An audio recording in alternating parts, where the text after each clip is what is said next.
बिस्मिल्लाहिर्रहमानिर्रहीम। अस्सलाम वालेकुम डियर स्टूडेंट्स।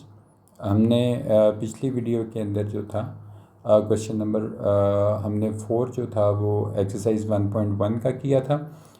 हम अब आज इस वीडियो के अंदर जो है क्वेश्चन नंबर 5 ये करेंगे और आप ये देखेंगे कि ये वाला क्वेश्चन आपको पिछले वाले क्वेश्चन से भी ज़्यादा इजी लगेगा। आपने कुछ चीज़ें जो हैं वो अब तक बहुत अच्छे से समझ ली होंगी कि आपके सेट में elements is not an element, symbolic form और इसका जो स्टेटमेंट फॉर्म है ये क्या होती है। तो आज जो हम क्वेश्चन करने जा रहे हैं उसकी स्टेटमेंट है कि which of the following set collections are not sets and why. यहाँ पे वर्ड कलेक्शन का यूज़ हुआ है, यहाँ पे ये वर्ड कलेक्शन। तो कलेक्शन का क्या मतलब है कि आप जब भी कोई चीज़ें एक ग्रुप की शेप में लिखते हैं तो वो आपकी एक कलेक्शन कहलाती है। ठीक है, तो हम जैसे सेट्स कैसे हो सकते हैं, आपको पता है कि जैसे हम एनिमल्स का ग्रुप है तो वो एक सेट हो सकता है, फ्लावर्स हैं तो वो एक सेट हो सकता है, आपकी क्लास है तो उसमें बहुत सारे स्टूडेंट हो सकते हैं। तो ये सारी क्या हैं, ये सारी कलेक्शंस होती हैं। तो क्वेश्चन के अंदर जो है वो हमने ये आइडेंटिफाई करना है, यानी हमने ये चीज़ मालूम करनी है कि हमारी कौन सा सेट कलेक्शन जो है हम उसको सेट कह सकते हैं और कौन सी कलेक्शन को हम सेट नहीं कह सकते। और अगर हम सेट नहीं कह सकते तो फिर हमने ये भी बताना है कि हम उसको सेट क्यों नहीं कह सकते। ठीक है, तो हम अपना क्वेश्चन नंबर 5 इसका हम आपके सामने अपना पहला सेट लिखते हैं। हमारा पहला सेट है A is equal to BANK। ठीक है, यहाँ पे आपने एक चीज़ का यह ध्यान रखना है कि कई दफ़ा आपके सेट के अंदर जो एलिमेंट्स या उसके जो मेंबर्स होते हैं, हम मेंबर्स किसको कह रहे हैं, ये सारे जो हैं आपके सामने जिसको हमने सर्कल किया हम इसको मेंबर्स भी कहते हैं और इसको एलिमेंट्स भी कहते हैं। ठीक है, तो इन एलिमेंट्स से या मेंबर्स से कई दफ़ा कोई इंग्लिश का वर्ड बन जाता है तो आप इसको BANK रीड करेंगे, इसको बैंक रीड नहीं करेंगे। ठीक है, तो ये BANK। ठीक है, तो हमारा ये सेट है। और ये भी आपको याद होगा कि हम जब किसी चीज़ कलेक्शन को हम सेट कहते हैं तो एक चीज़ जो आपको याद है कि जो इसमें जो मैथमेटिशियन जिनका नाम जॉर्ज कैंटर था, उन्होंने क्या चीज़ बताई थी कि दो चीज़ें हम ध्यान रखते हैं। पहली चीज़ इस चीज़ का ध्यान रखते हैं कि जो एलिमेंट्स हैं वो सारे उसके वेल डिफाइंड होते हैं और दूसरी बात यह है कि वो डिस्टिंक्ट होते हैं। ठीक है, तो अगर ये दो प्रॉपर्टीज़ जो हैं, ये दो चीज़ें जो हैं, ये अगर कलेक्शन के अंदर हों, कोई भी कलेक्शन जिसमें ये दो चीज़ें हों कि उसके तमाम मेंबर्स, उसके तमाम जो एलिमेंट्स हैं, ठीक है, वो अगर वेल डिफाइंड हैं, ठीक है, अगर वो वेल डिफाइंड है और वो डिस्टिंक्ट हैं, तो फिर हम उस कलेक्शन को सेट कह सकते हैं। तो हमने ये देखा कि हमारा जो सेट A है इसके अंदर हमारे जो मेंबर्स हैं BANK, ये वेल डिफाइंड भी हैं, ठीक है, और डिस्टिंक्ट हैं, कोई रिपीट नहीं हो रहा, सारे एक दूसरे से मुख्तलिफ हैं। ठीक है, डिस्टिंक्ट मतलब यहाँ पे इस सेट के अंदर देखें कि सारे मेंबर जो हैं वो एक दूसरे से मुख्तलिफ हैं।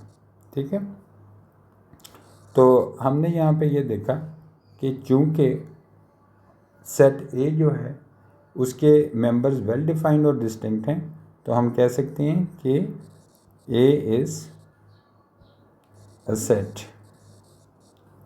ठीक है, अब ये वाला हमारा यहाँ पे पार्ट जो था वो ख़त्म हो गया।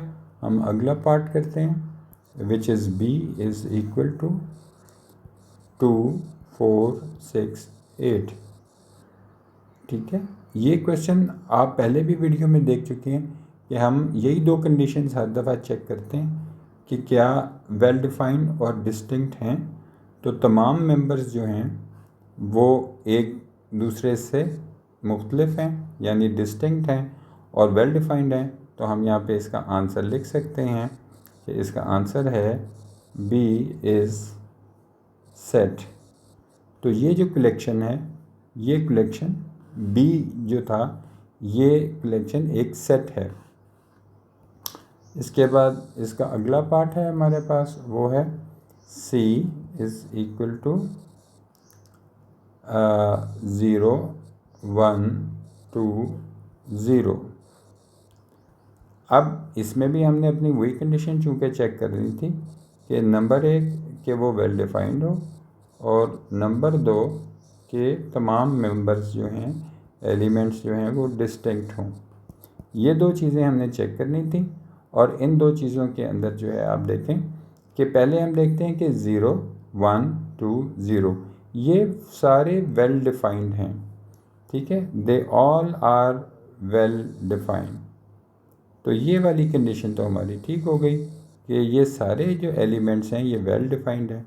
अब हम ये देखते हैं कि क्या ये डिस्टिंक्ट भी हैं एक दूसरे से। तो वो जब हम चेक करें तो उसके अंदर हमें नज़र आएगा कि 0 1 2 0 ये 0 एक आपको यहाँ पे नज़र आ रहा है और एक यहाँ पे नज़र आ रहा है। तो ये तो रिपीट हो गए, इसका मतलब है ये दो एलिमेंट्स ये तो एक दूसरे से डिफरेंट नहीं हैं। तो इसका मतलब है कि ये तो इस कलेक्शन के अंदर ये जो मेंबर्स थे ये डिस्टिंक्ट, यहाँ पे मैं लिख रहा हूँ डिस्टिंक्ट नहीं है, वेल डिफाइंड हैं, ठीक है, लेकिन डिस्टिंक्ट चूँकि नहीं है तो हम यहाँ पे इसका आंसर जो है वो लिख सकते हैं कि इसका आंसर क्या है कि C इज़ नॉट सेट। तो हमारी ये कलेक्शन जो है ये सेट नहीं है। अब हम इसका अगला पार्ट देख लेते हैं कि अगला पार्ट इसका क्या है। हमारा अगला पार्ट है जी D is equal to K I L L E R। मैंने जैसे ये सेट लिखा तो मुझे यूँ लग रहा है कि कुछ स्टूडेंट्स ऐसे हैं जिनको फ़ौरन समझ आ गई है कि डी जो है ये कलेक्शन ये एक सेट है या नहीं। और उनको क्यों समझ आ गई है, क्योंकि अभी पिछले ही क्वेश्चन में हमने चूँकि किया और उन्होंने ध्यान से सुना था तो उनको पता चल गया कि जब भी कोई मेंबर रिपीट हो जाता है यानी वो डिस्टिंक्ट नहीं रहता तो फिर हम उस कलेक्शन को सेट नहीं कह सकते। दो ही कंडीशंस थी, पहली वेल डिफाइंड और दूसरी डिस्टिंक्ट, ठीक है। ये मैंने आपके सामने स्क्रीन पे लिख दिया। अब चूँकि वेल डिफाइंड तो ये सारे ही हैं आपको नज़र आ रहा है, लेकिन ये चूँकि बीच में ये दो हैं ये डिस्टिंक्ट नहीं है। तो इसका मतलब है कि हम इसका आंसर यहाँ पे लिख सकते हैं कि इसका आंसर क्या है कि D इज़ नॉट सेट, ठीक है। तो ये भी आपका क्वेश्चन जो था वो हो गया। उसके बाद हम ये देखते हैं कि हमारा अगला जो स्टेटमेंट है वो क्या कहता है। अगला है हमारा E is equal to LEGAL। अब यहाँ पे वही वाली चीज़ आपने चेक की कि क्या ये सारे वेल डिफाइंड हैं, तो आपको पता चला कि जी ये LEGAL ये तो सारे वेल डिफाइंड हैं। दूसरी चीज़ कि क्या ये सारे एलिमेंट्स डिस्टिंक्ट हैं या डिस्टिंक्ट नहीं हैं। तो आपने देखा कि एक ये एलिमेंट जो है L और ये एलिमेंट L ये दो ये तो बिल्कुल एक जैसे ही हैं, तो ये नॉट डिस्टिंक्ट, क्योंकि ये नॉट डिस्टिंक्ट ये डिस्टिंक्ट नहीं हैं, एक दूसरे से मुख्तलिफ नहीं हैं, ठीक है, एक ही जैसे हैं। तो जब मुख्तलिफ नहीं हैं, ठीक है, तो तो इसका हम आंसर यहाँ पे ये लिखेंगे कि E इज़ नॉट सेट। ठीक है, तो ये भी आपने देख लिया कि ये वाला भी हमारा जो क्वेश्चन था वो हो गया। ठीक है, अब हम इससे आगे देख लेते हैं। वो है हमारा सेट F, उसके अंदर हमारे जो मेंबर्स हैं वो हैं 9 3 5 1। ठीक है, तो इसके तमाम मेंबर्स अगर आप देखें तो वेल डिफाइंड हैं और तमाम मेंबर्स डिस्टिंक्ट भी हैं। तो फिर हम लिख देंगे इसका आंसर कि ये तो बड़ा इजी है कि F इज़ सेट। ठीक है, ये भी क्वेश्चन आपका हो गया। अब अगला क्वेश्चन हम देखते हैं, उसमें लिखा हुआ है कि G is equal to the set of story books. तो स्टोरी बुक्स जो हैं वो एक स्टोरी बुक जो है वो दूसरी स्टोरी बुक से वेल डिफाइंड भी होती है और डिस्टिंक्ट भी होती है। तो हम यहाँ पे लिख देंगे कि इसका आंसर हम लिख देंगे कि इसका आंसर है G इज़ सेट। ठीक है, अब इससे आगे हम देख लेते हैं और आगे हमारा जो क्वेश्चन है उसमें है H is equal to the set of beautiful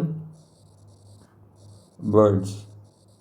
beautiful birds जो हैं इनका एक कलेक्शन है।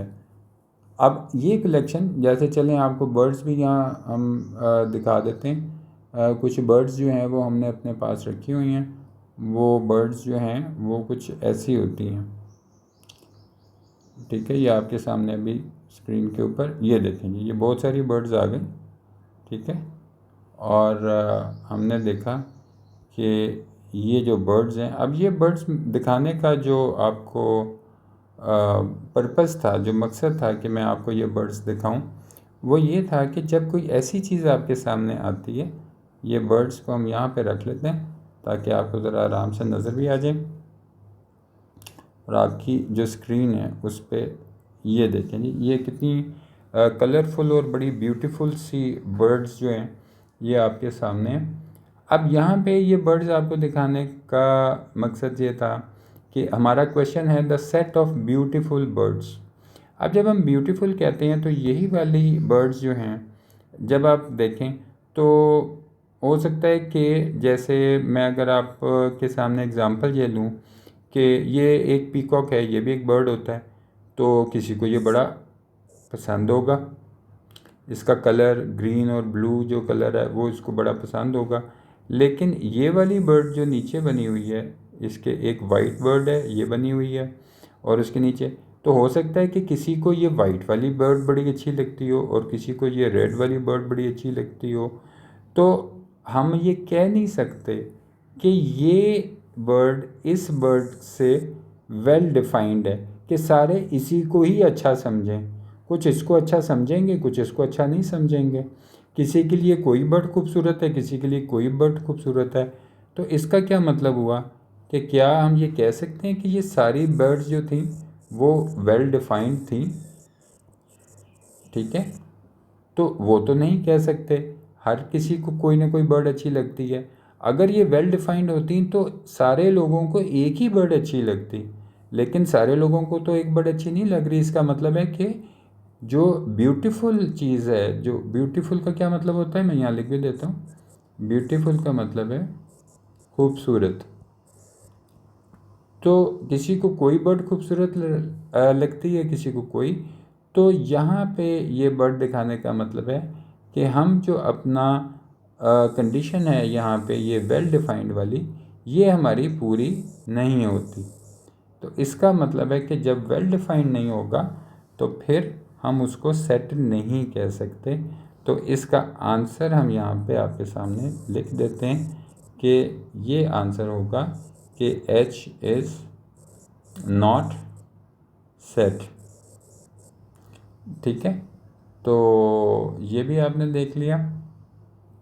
उसके बाद हमारा अगला क्वेश्चन है और वो ये कहता है कि I is equal to the set of rich people. अब the set of rich people जो है, ये भी कोई किसी के लिए रिच होगा, कोई किसी के लिए रिच नहीं होगा, तो फिर इसका भी आंसर हम नीचे लिख देते हैं कि ये वेल डिफाइंड तो नहीं है, तो हम लिखेंगे कि आई इज़ नॉट सेट। ठीक है, तो यहाँ पे अगला क्वेश्चन जो है वो है हमारा J is equal to the set of students in 7th class. अब 7th क्लास में जितने भी स्टूडेंट्स होंगे वो तमाम के तमाम वेल डिफाइंड होंगे, यानी अगर किसी का नाम और किसी की शक्ल, किसी की हाइट वो दूसरे से मुख्तलिफ होगी, तो कोई किसी से नहीं मिलता होगा, तो वो वेल डिफाइंड हो गए। और डिस्टिंक्ट यानी एक दूसरे से मुख्तलिफ हो गए, दूसरी कंडीशन भी पूरी हो गई। तो इसका मतलब है कि इसका आंसर हमारा क्या होगा? इसका आंसर हमारा होगा कि जे इज़ सेट। ठीक है, तो हमने यहाँ पे अपना जे भी कर लिया। उसके बाद हमारा अगला जो स्टेटमेंट है वो है K is equal to the set of fish in river Ravi. ठीक है, रिवर का क्या मतलब होता है? आप बच्चों को पता होगा कि रिवर कहते हैं दरिया को। तो हमारे पास कलेक्शन क्या है कि सेट ऑफ फिश हैं जो रिवर रावी के अंदर, ये रावी जो है ये दरिया का नाम है। ठीक है, तो यहाँ पे हमने ये देख लिया कि बहुत सारी फ़िश होंगी और एक दूसरे से डिफरेंट होंगी और वेल डिफाइंड होंगी, तो हम कह देंगे कि इसका आंसर है कि के इज़ सेट। ठीक है, तो ये आप देखें कि जैसे जैसे आप ये क्वेश्चंस कर रहे हैं आपको ये लग रहा है कि ये क्वेश्चन सिर्फ देखने में लंबे नज़र आते हैं, लेकिन जब आप इनको सॉल्व करते हैं तो ये बहुत इजी होते हैं। और मैथ्स तो वैसे भी बहुत ही इजी सब्जेक्ट है। ठीक है, तो हम अगला क्वेश्चन करते हैं। M is equal to the set of wooden chairs. तो ये हमारी क्या है? ये भी वुडन चेयर्स जो हैं वो वेल डिफाइंड होती हैं और डिस्टिंक्ट होती हैं। एक वैसे वुडन चेयर जो है वो मेरे पास पड़ी भी हुई है, मैं आपको दिखाता हूँ। वुडन चेयर जो होती है वो कुछ ऐसी होती है, ये आपके सामने स्क्रीन पे आ गई। ये देखें जी, ये ज़रा ऊपर चली गई है, इसको हम नीचे कर लेते हैं आपको दिखाने के लिए। ठीक है, ये लें जी, ये वुडन चेयर आ गई आपके सामने। ठीक है, तो हम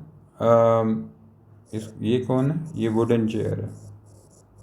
ठीक है, चेयर किसको कहते हैं? चेयर कहते हैं कुर्सी को। और वुडन किसको कहते हैं? वुडन कहते हैं जो लकड़ी से बनी हो। ठीक है, तो उसको हम वुडन चेयर कहते हैं। तो हमारा ये क्वेश्चन था कि M is equal to the set of wooden chairs, तो हम कह सकते हैं कि यस, एम इज़ सेट। ठीक है, अब हमने एक क्वेश्चन जो था वो बीच में पार्ट हमने नहीं किया, वो ये था कि के बाद हमने एम कर लिया, एल वाला नहीं किया, क्योंकि वो मैं आपको समझाना चाहता था, इसलिए वो मैंने उस वक़्त नहीं किया। और अब आपके सामने रख रहा हूँ कि L is equal to the set of bad students in school. अब जब हम सेट ऑफ बैड स्टूडेंट्स कह रहे हैं तो यहाँ पे जो चीज़ है कि ये जो वर्ड बैड है ये वेल डिफाइंड नहीं है। कोई स्टूडेंट किसी के लिए बैड होगा, किसी के लिए बैड नहीं होगा। तो ये तो हमें पता चल गया कि बैड वेल डिफाइंड नहीं है। क्योंकि बैड वेल डिफाइंड नहीं है तो हम कहेंगे एल इज़ नॉट सेट।